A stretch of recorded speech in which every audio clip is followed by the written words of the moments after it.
devices are selling out nationwide. Channel 3's Tanisha Cardell spoke to that's all he says. That doesn't make sense for him to turn then. Give him that line, Abby, come on. I don't want to mess.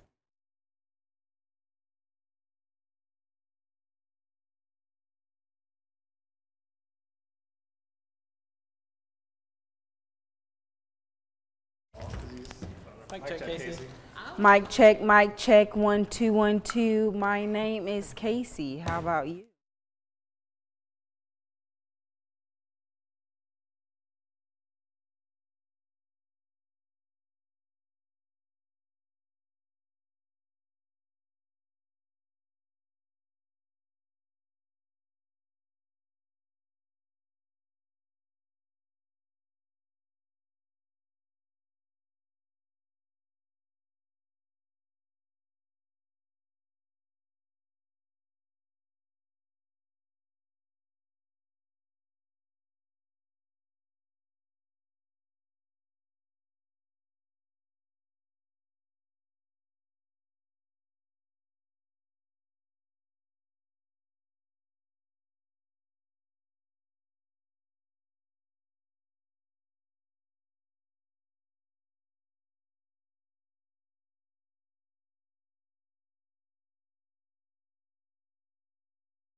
One, two, three, 1 2 3, 1 2 3.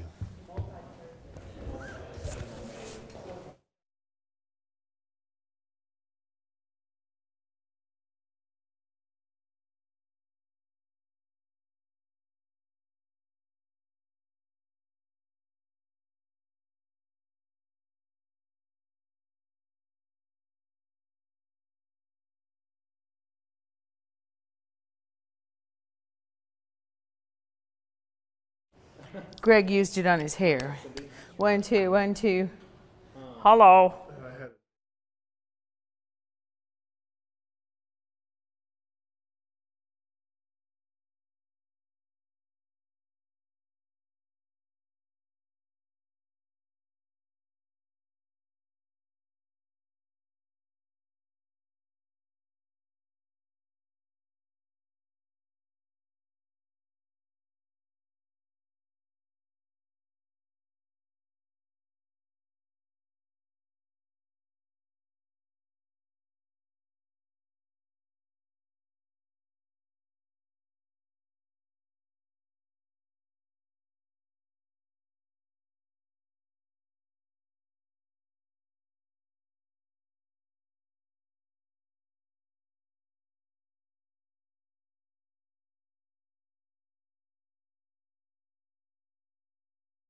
With coverage you can count on, this is Channel 3 Eyewitness News at 11.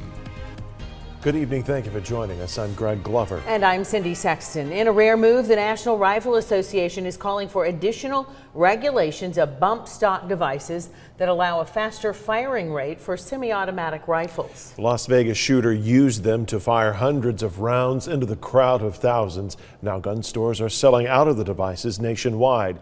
Our Channel 3's Tanisha Cardell spoke to a local gun shop owner about the device and what it's used for. Tanisha. To be clear, the ATF says stock bumps are not illegal. The device was originally created to help people with disabilities use rifles. We called several local gun shops and none of them normally carry the devices in stores. David Smith opened his gun shop 4 years ago. For the first time this week, he has gotten several calls about bump stocks, but he says the device has never been popular until now. In my 4 years, I had only sold one, and that was a special order. So I never thought it would be worth it to keep one in my store. Now that this has came out, this guy had one and hurt some people, and now everybody wants one. Smith says bump stocks are sold out online. He says he called his distributor to see if they had any available. He said no, he just laughed at me. He said we probably won't be getting any for a while until all this blows over. We just got off the phone with another distributor in Minnesota, and they're out of them. But what does a bump stock do? So this is just kind of like rigging your gun to shoot as fast as you could possibly shoot it. In this illustration, you see the stock bump back and forth between the shooter's shoulder and trigger finger, but the rifle stays in place. That's what allows the rifle to fire rapidly. It's not clear if regulations surrounding bump stocks will change, but Smith says firearm sales have risen dramatically. I'm real sorry that I have profited maybe from this, but yes, our gun sales have been up this week. People just continuously want to keep a firearm for their personal protection. As far as national retailers, a Walmart spokesperson tells us their stores do not sell bump stocks. We did call Cabela's in Rossville. An employee there tells us they're sold out. It's not clear if that's the case for other locations. Live in the studio, Tanisha Cordell, Channel 3 Eyewitness News. Thank you, Tanisha. House Speaker Paul Ryan says he'd never heard of bump stocks until this week. He believes it should be up to Congress to decide if those devices are legal or illegal. Apparently this allows you to take a semi-automatic, turn it into fully automatic, so clearly that's something we need to look into. And people are just coming up to speed with what these things are. The ATF has already said in the past that bump stocks do not violate current law. New tonight, an executive casino host of the Atlantis Casino Resort and Spa in Reno, Nevada, said the Las Vegas shooter Stephen Paddock had a God complex and expected quick service no matter how busy employees were. The host said Paddock's girlfriend, Mary Lou Danley, once worked at the casino there in Reno. He called Danley a super sweet lady and said he later learned she had taken off with Paddock. Investigators revealed today they are looking into the possibility that Paddock planned additional attacks, including a car bombing. They say Paddock had 1,600 rounds of ammunition in his car, along with fertilizer that can be used to make explosives. The Austin City Limits Music Festival gets underway this weekend in Austin, Texas. Local law enforcement there will be ramped up, and the security will be tight in light of the shooting in Las Vegas. They say they've already mapped out spots where people might carry out similar attacks, or at least where they could. Organizers with the festival are also offering refunds to fans who may reconsider attending after the shooting. To other news, Ooltewah City officials say it's time to move City Hall after decades in a historic building downtown. Community members are upset at the thought of their new City Hall. Channel 3's Casey Freeman joins us with more on why they are determined to keep it downtown. Cindy, Greg, officials looked at a number of buildings in the city and had 6 options. A majority of them were downtown on Tennessee Avenue. However, city leaders decided to go a different route, and many community members are outraged. Ooltewah City Hall is currently located in the basement of a library. After many decades, it now has mold, forcing city leaders to find another building. They're both going to be very close. The building, the doctor's office, has a little more money, but it already has a parking lot with 28 spaces. The building that we have up here, the modular building, is a little bit less, but we got to do parking lot, landscaping, and things like that. Many community members are concerned about the location. Both of these buildings are located about a mile outside of the historic downtown area. One of the driving forces that they suggest is that cities, in order to grow their cities, will have critical mass down in the downtown area. Durant Tulloch, the executive director for the Chamber of Commerce, says having a modular building will hurt the city's economy. When you have an impressive building that shows industries and businesses, when you come in here, that you're really in business, you're not temporarily in business, and you're not in a disposable society. Many community members took to Facebook to show concerns about the appearance of the building because they say the modular building resembles a trailer. Common misconception. It's a building that's built in a factory under tight factory quality controls, and they build it in segments, and then they deliver it and they erect it. And it's on a concrete floor. The city commissioners will continue to look for other options. They plan on reaching out to the Southeast Tennessee Development District for help. Live in the studio, Casey Freeman, Channel 3 Eyewitness News. Casey, thank you. Jonathan Walker is no longer in the state of Tennessee. Tonight, we have more details about his release from the Hamilton County Jail. The school bus driver has been behind bars since the Woodmore crash that killed 6 school children. He made bond and was allowed to leave the state this week, but the release comes with restrictions. A monitoring company will track Jonathan Walker's every move. If he isn't compliant, his ankle monitor will send an alert to the company's computer, which then requires someone to contact authorities. They are 99.7% compliant each and every day. They're just not committing the crimes. They're doing what they're supposed to do. Walker's location is not being released for his own personal safety. The GPS ankle device is monitored 24 hours a day. Walker is expected back in court in December.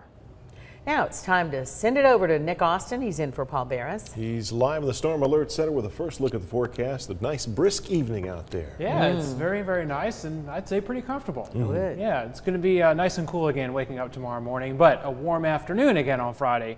One more warm and dry day before we get some rain in here for the weekend.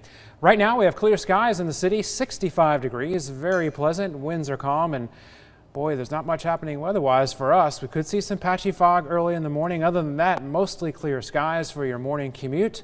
Temperatures in the upper 50s here in the city. It'll be cooler outside of town, so you'll need a light jacket or a light coat as you head out tomorrow morning. Tropical Storm Nate making landfall possibly on the Louisiana coast by early Sunday, heading our way during the weekend, so we could see some pretty widespread rain Saturday night through Sunday at least. We'll have more details on that coming up in just a bit. Nick, thanks. We'll see you in a few minutes. In continuing coverage now, Governor Bill Haslam says he will not run for the U.S. Senate seat next year. The option became available last month when Senator Bob Corker announced he would not run again.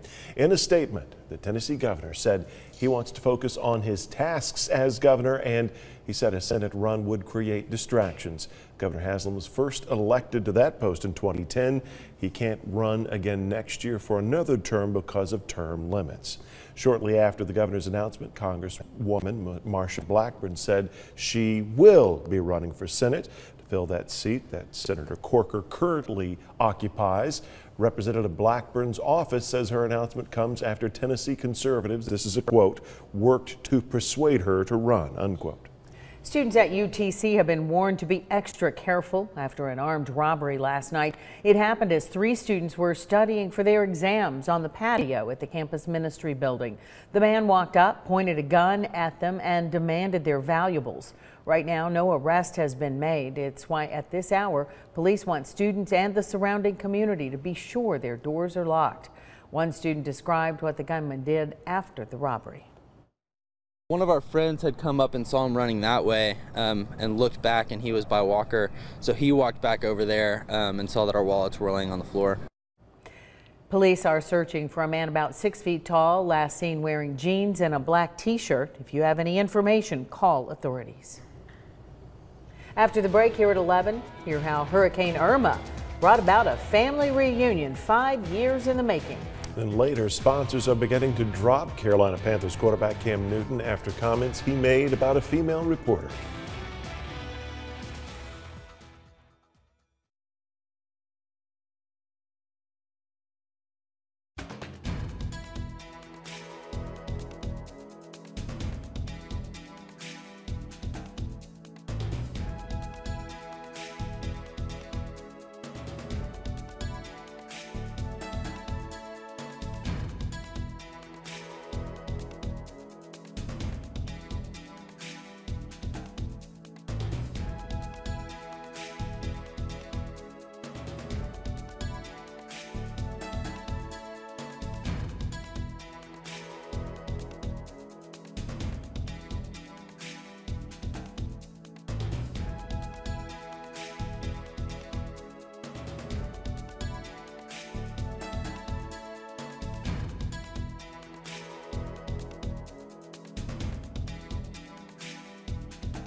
And then she says, yeah, we have Whizzer.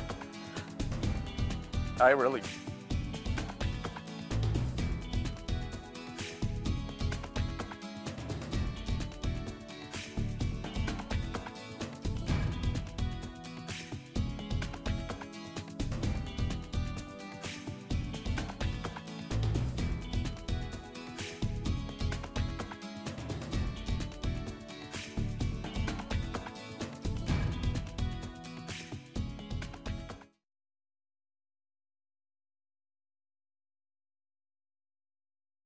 A Florida man is reunited with his dog years after the pooch disappeared, and he credits Hurricane Irma for bringing him back home.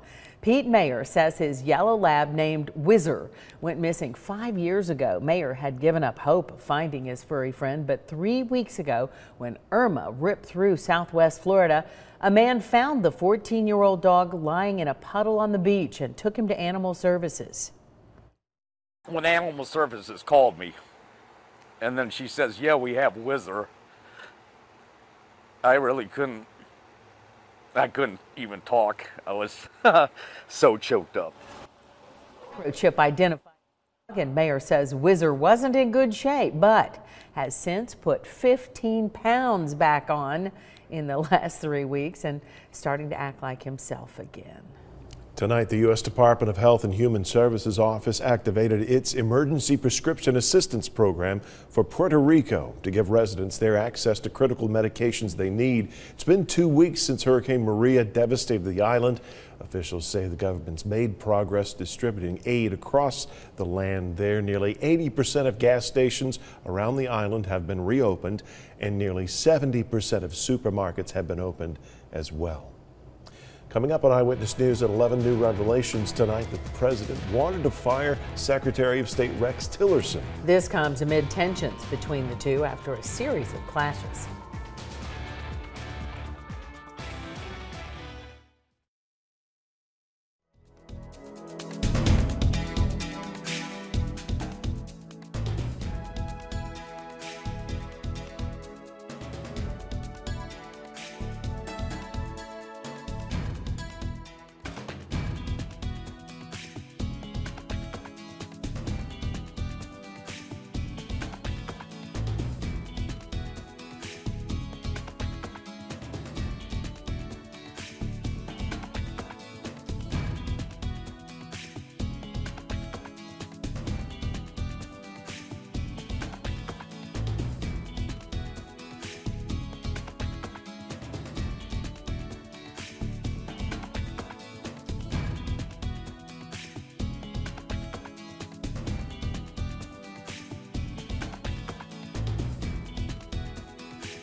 With coverage you can count on, this is Channel 3 Eyewitness News at 11.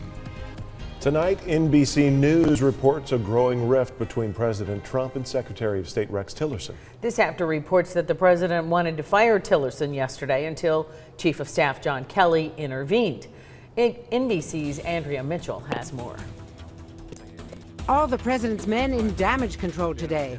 The Secretary of State and the Vice President making a public display of playing nice. With that, Secretary of State Rex Tillerson. But new details tonight about an angry showdown in the White House Wednesday over the NBC News report. The president, according to 5 senior administration officials, furious at his Secretary of State. Chief of Staff John Kelly then abruptly scrapping plans to travel to Las Vegas with the president so he could try to contain his boss's fury and manage the fallout. Vice President Mike Pence also fuming, according to 7 senior officials. He and Tillerson talked, leading to Tillerson's extraordinary news conference. The Vice President has never had to persuade me to remain as Secretary of State because I have never considered leaving this post. Kelly then summoning Tillerson and their ally, Defense Secretary James Mattis, to the White House, according to 3 officials, where they huddled to discuss how to go forward. Today, the White House press secretary rejecting the idea that the president has undercut his top diplomat by repeatedly contradicting him. The premise of that question is absolutely ridiculous. The president can't undercut his own cabinet. The president is the leader of the cabinet. But critics say that leaves the Secretary of State mortally weakened with foreign leaders. Our Secretary of State has to be able to go into the Kremlin and meet one-on-one with Vladimir Putin, or go to Beijing, as Secretary Tillerson did last week, and meet with Xi Jinping. Those people are not going to take him seriously if he doesn't appear to have the confidence of the President of the United States. That was Andrea Mitchell reporting. Cam Newton, quarterback for the Carolina Panthers, has apologized in a Twitter video. He posted it tonight for sexist comments made to a female reporter in response to a question from Jordan Rodriguez of the Charlotte Observer about receivers' routes. Newton said, quote, "It's funny to hear a female talk about routes," unquote. Dannon, the maker of yogurt, has already dropped him as a spokesperson following the comments. In the video, Newton said, quote, "After careful thought, I understand that my word choice was extremely degrading and disrespectful to women," unquote. It's been 1 year since several wildfires broke out in the Channel 3 viewing area. We covered 27 wildfires that were burning at one time. In the state of Georgia at one time, 4,000 fires were burning, and in Tennessee, 67 at one time. Jim Lane with the Tennessee Division of Forestry says last year's conditions in our area were the worst he's seen in his 39 years as a forester. Extremely dry. You know, the roots were burning out underneath the trees. Anything and everything was just smoldering. Like I say, we'd put out a fire and contain a fire, but we'd still have to contend with it because everything was still smoldering for long period of times. Normally we'd get a rain and put the fire out, but not last year. Rainfall totals for this year are looking good for our area. October is National Fire Prevention and Safety Month, and it's a great opportunity to do a safety check at your home. Experts say check your heaters before we get into the colder temperatures. Make sure there are no objects nearby that could catch fire, and make sure your smoke detector works. Firefighters say it's a good idea to go ahead and change those batteries. Might not have some 9 volts just sitting around, so that may involve a trip to the store. Pick some up, right? Coming up now, we want to check in with Nick Austin. He's keeping an eye on the conditions. Hey, Nick. Yeah, watching Nate down in the Gulf of Mexico. We'll be moving through there over the weekend. October is typically one of the driest months, but we are going to get some wet weather this weekend. And here's a great picture from one of our viewers, Craig Gordon. He tweeted this out to us. He took a great shot of the full moon, the harvest moon, from earlier this evening, and we appreciate him sending that photo to us. 65 right now in the city, 59 in Cleveland. Up in Athens, it's now down to 55, and it's 60 up in Altamont. Winds are calm. Skies are mostly clear. We have just some patchy high clouds that have been drifting from north to south across the area. They're all moving out towards the Blue Ridge now. More clouds here and there back in parts of Middle and West Tennessee, but the bulk of the widespread cloud cover is way up in Great Lakes, parts of the Ohio River Valley, and over towards the Midwest. Near a stationary front, showers and some thunderstorms up there too, but we still have high pressure, and that's going to be giving us some really nice weather again for tonight and through the day tomorrow. We are in good shape. Friday night football, yes, we are going to see some more clouds after the games Friday night. So clouding up Friday night and into Saturday, but no rain for your games tomorrow night, so we're in good shape there. But heading into the day on Saturday, we could see just a few pop-up showers. They'll be very hit and miss during the day on Saturday. So there's really no telling exactly where they'll pop up in the viewing area. But not many of us will see rain Saturday during the day. Very hit and miss. But Saturday night, hopefully after Wine Over Water is over, that's when we're going to see more of the widespread rain. Late Saturday evening, through the overnight, and through the day on Sunday as Tropical Storm Nate moves towards the Tennessee Valley. So that's when we're going to see the soggiest weather this weekend. Saturday night through Sunday night. pretty solid. We might get 1 or 2 little breaks in the rain here and there, and then we'll see a few more showers possibly on Monday before the whole system pulls away. Latest Vipercast has Chattanooga at about 4 inches of rain. Some spots in the viewing area may be seeing a little bit more, some seeing a lot less. But other computer models are showing less overall. It just depends on the exact track of the storm. We didn't have a drop of rain here in the city today or across the viewing area. 83 the high after a low of 54. So a big jump in temperature is a lot of dry air, so things warm up quickly. Lots of 80s across North Georgia, except up on Fort Mountain. It was 75 today.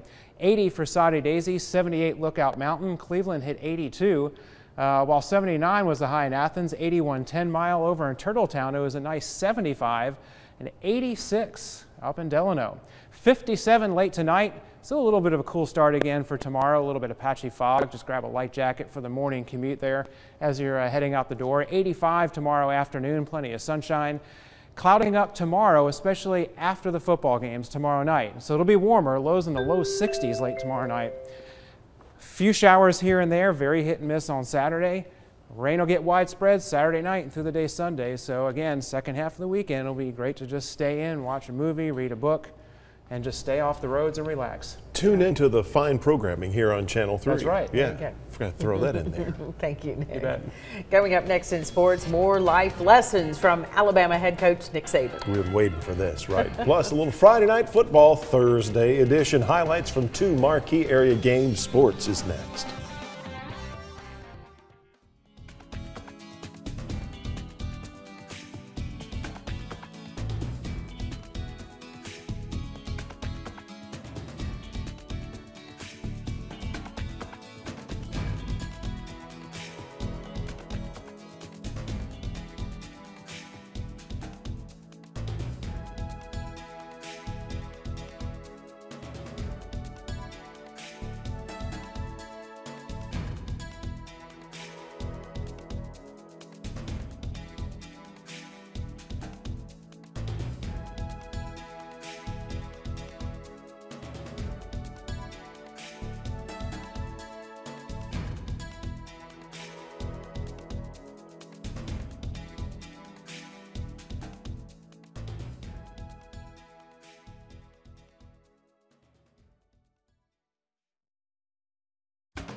A combination of fall break and homecoming led to a little Friday Night Football Thursday edition. Our first stop was Soddy-Daisy tonight. Call them the Giant Slayers. The 5A Trojans already beat 6A powerhouse Ooltewah. Tonight they had a crack at another 6A monster, Bradley Central. The Bears would get on the board first, a mid-range field goal.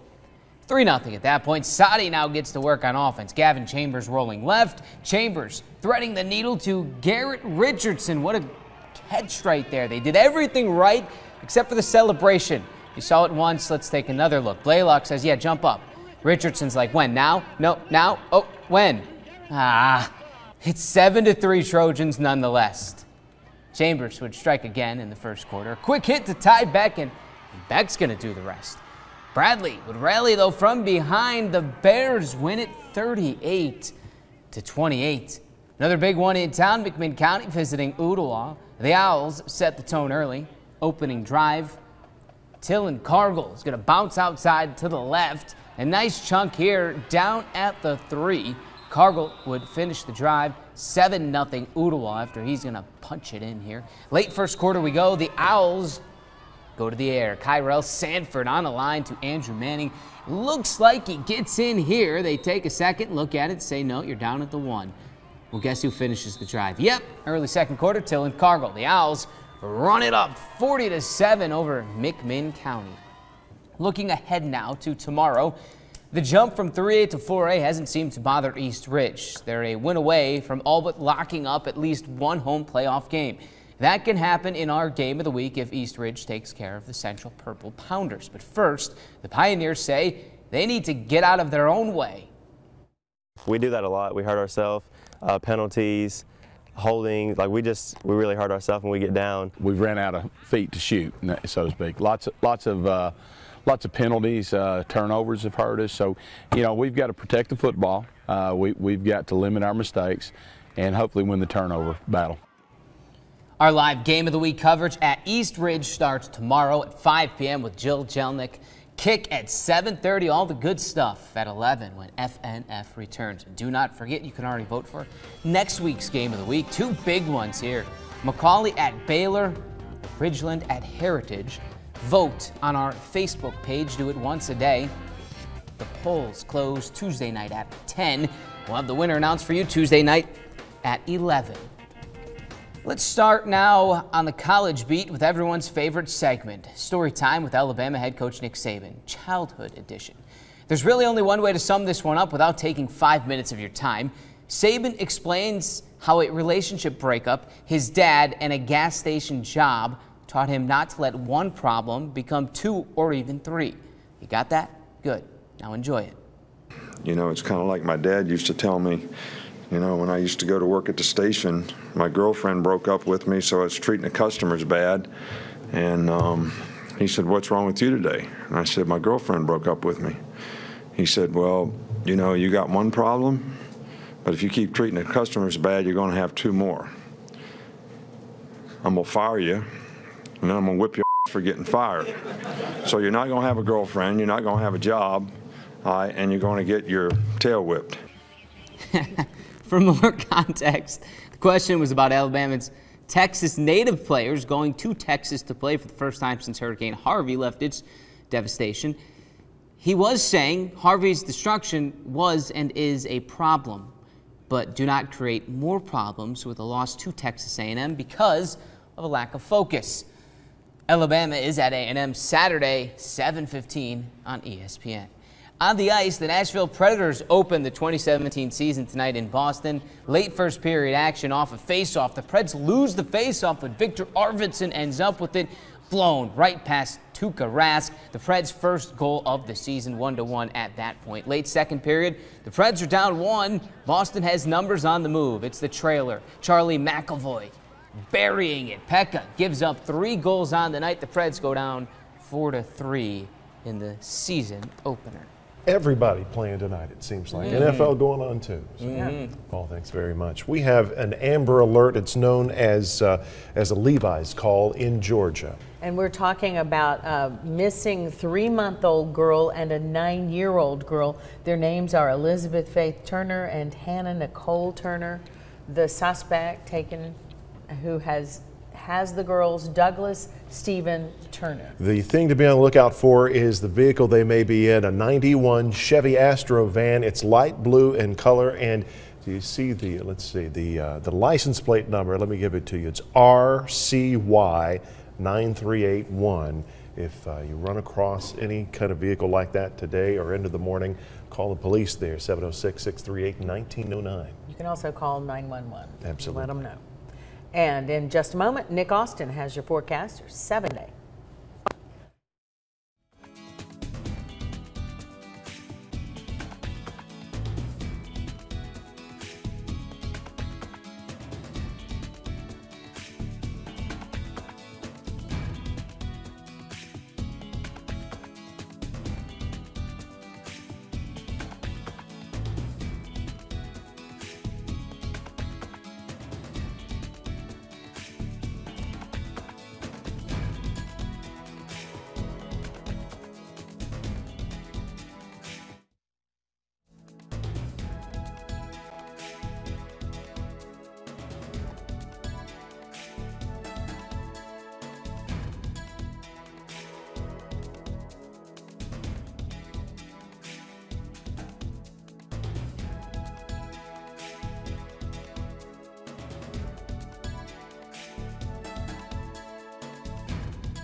Hope you have a good night.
No. What I mean is they throw stuff at you.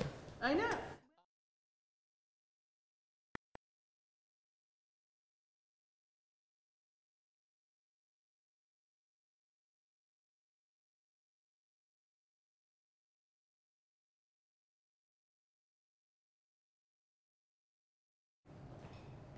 What do you say we start with everyone's favorite segment, Story Time, with Alabama head coach